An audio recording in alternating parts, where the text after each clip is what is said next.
महीने में काफ़ी तेज़ी दिखती है यहाँ पर। तो फिर उसके पीछे ट्रिगर्स क्या आएँगे? ऐसा क्या वहाँ पे करिश्मा होने वाला है? यही नहीं समझ में आ रहा है क्योंकि देखिए, एक ही ट्रिगर हो सकता है कि जितनी रिसेशन की चिल्लाहट है शायद वो ना, इसके अलावा और कोई ट्रिगर नहीं है क्योंकि देखिए जो भी कर रहे हैं उनके समझ से बाहर की इकोनॉमिक्स कर रहे हैं। तो अब फिर से कहीं इन्फ्लेशन शुरू हो गया डेट सीलिंग बढ़ाने के चक्कर में, तो फिर वो भी दिक्कत होगा। लेकिन फिलहाल डेटा देख के तो नहीं लगता कि ऐसा कोई वहाँ पे डिस्कशन होना चाहिए। लेकिन अगर कोई पोटेंशियल ट्रिगर है तो वही 2 ट्रिगर हो सकते हैं, या अगर चाइना के साथ जो जियोपॉलिटिकल टेंशन थोड़ा-सा बीच में एस्केलेट हुआ था, अगर ये बहुत ज़्यादा एस्केलेट होता है तो एक वो पोटेंशियल ट्रिगर है जिसका कोई इलाज नहीं हो सकता। दूसरा, अगर डेट सीलिंग बढ़ाने के बाद फिर से इन्फ्लेशन पे व्यू चेंज होता है तो वो एक दूसरा ट्रिगर होगा। इस दोनों के अलावा फिलहाल तौर पे ट्रिगर नहीं होगा। लेकिन बाज़ार को बढ़ने के लिए तो कोई पॉज़िटिव ट्रिगर चाहिए ना, तो फिर उसके लिए तो आपको जैसे आपको इकॉनमी बहुत बड़ी अच्छी होनी चाहिए या आपके पास मतलब इकॉनमी ऐसे संकट में फँसेगी क्वांटिटेटिव ईज़िंग वापस तेज़ी से करनी पड़ रही है और उसके चलते फिर बाज़ार में बहुत पैसा आने लगे। तो जब पैसा आएगा तो इंडेक्स बढ़ेंगे, उसके पीछे कोई इलाज नहीं है। भले ही इकॉनमी उनके लिए आपकी डूब रही हो। उनके लिए कंप्लीट कैच 22 सिचुएशन है। उनके पास कोई फ्रेश ट्रिगर नहीं है एक्सेप्ट फॉर लिक्विडिटी क्रिएशन। तो एक तरह से आप समझें कि लिक्विडिटी तो बाज़ार में आ गई ना, डेट सीलिंग अगर बढ़ा दिया तो फिर वो पैसे कहाँ जाने वाले हैं? पैसा आएगा। तो लिक्विडिटी तो फिर बाज़ार में आएगी, इसीलिए तो इन्फ्लेशन ट्रिगर हो जाएगा। तो liquidity for the time being rally push कर सकती है, लेकिन फाइनली तो अगर इन्फ्लेशन में कन्वर्ट होता है तो फिर से तकलीफ होगी। तो एक तरह से पूरा स्पाइरल क्रिएट कर रहे हैं खुद से। नहीं, लेकिन जब तकलीफ ही होगी तो फिर ये अभी 34,000 का डाउ जोन्स क्यों 39-40,000 की ओर बढ़ेगा?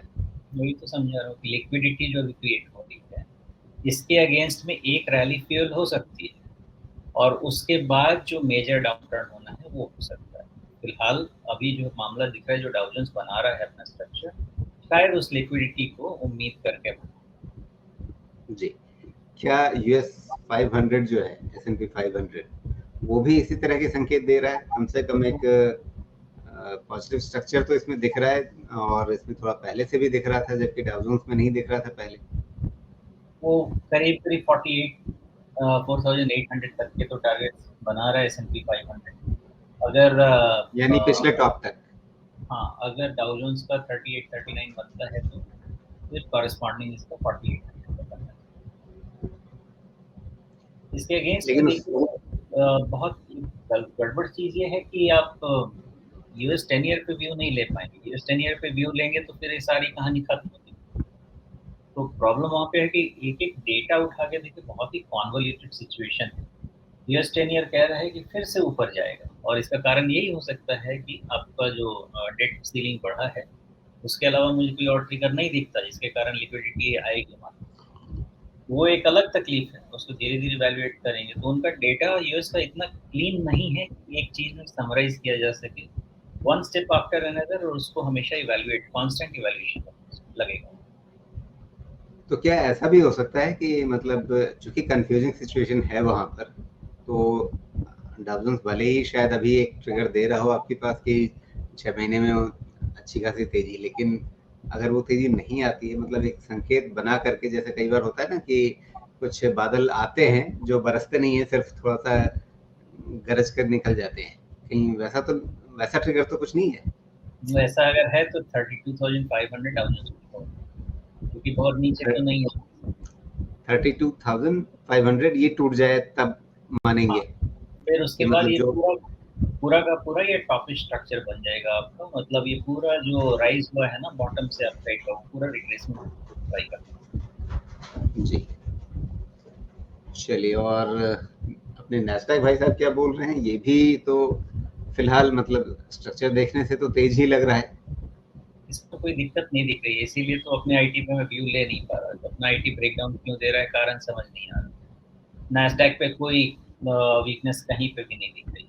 यहाँ से और अपसाइड ही आना चाहिए। तो जब तक नैस्डैक पे ब्रेकडाउन का व्यू नहीं होगा, मैं आईटी पे ब्रेकडाउन का व्यू नहीं ले पा रहा, लेकिन डेटा तो ठीक जी। तो अगर इन दोनों के बीच विरोधाभास बना रहता है, नैस्डैक के बीच में और अपने आईटी इंडेक्स के बीच में, तो ये कितना लंबा विरोधाभास होता है हिस्टोरिकली? क्या ऐसे कितने मौके रहे हैं जब दोनों एकदम उल्टी चाल में चले हों और थोड़ा लंबे समय तक चले? देखिए, अभी तो हम हिस्ट्री फ़ॉलो ही नहीं कर रहे हैं ना, अभी हम जो भी कर रहे हैं वो तो हिस्ट्री क्रिएट कर रहे हैं। इस तरह का ना कभी कोविड देखा, उसके अगेंस्ट ने ऐसी कभी इतनी लिक्विडिटी फाइनेंसिंग देखी और ना उसके कारण इतना ज़्यादा इन्फ्लेशन अनकंट्रोलेबल जो भी है देखा। और अब उसको सँभालने जाएँगे तो फिर यहाँ पे भी एक्स्ट्राऑर्डिनरी मेजर्स लेंगे और उसका फिर रिपरकशंस क्या होगा आने वाले वक़्त में पता चलेगा। तो मेरे हिसाब से ये पूरे के पूरे डेटा हिस्ट्री बना रहे हैं, यहाँ की हिस्ट्री से तो कोई फ़र्क नहीं पड़ेगा मुझे लगता है। सबसे अच्छी बात क्या है कि आज की तारीख में एक सिंपल इकोनॉमिक्स सबने सीख लिया है, प्रॉब्लम है तो पैसा दे दो, प्रॉब्लम ठीक होगी पैसा ले लो। इसके अलावा और ख़ास चीज़ तो बाहर ग्लोब में दिखता नहीं। तो ऐसा है, आप प्रिंट कर सकते हैं जितना पैसा है और आप अपने आप को खड़ा रख सकते हैं। जी।